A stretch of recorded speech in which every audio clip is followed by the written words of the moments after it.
ఆ స్నేహితుడు అంటున్నాడు, యోబు నీకు శ్రమలు కలిగాయా, బాధలు కలిగాయి. చాలా సమయంలో ఆయన బాధ పెట్టే మాటలు ఎవరు మాట్లాడారు, కానీ ఇప్పుడు అంటున్నారు నీ భక్తి నీకు ఏం కలగాలి, ధైర్యము పుట్టించదా.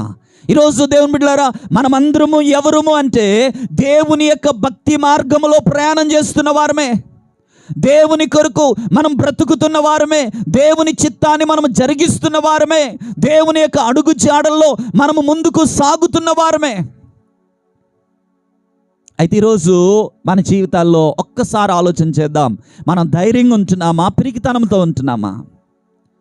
మనము ఆరాధించేది ఎవరిని, మనం భక్తి చేసేది ఎవరిని, మనం ఎవరి మీద అనుకున్నాం? ఈరోజు దేవుని బిడ్డలారా, చిన్న పోరాటం వస్తే కలత చెందేయడం, చిన్న శ్రమ వస్తే భయపడిపోవడం, లేకపోతే చిన్న అనుభవం మన జీవితాలు ఎదురైతే మనము దుఃఖపడిపోవడం, ఇదేనా నీ భక్తి నేర్పించే అనుభవం?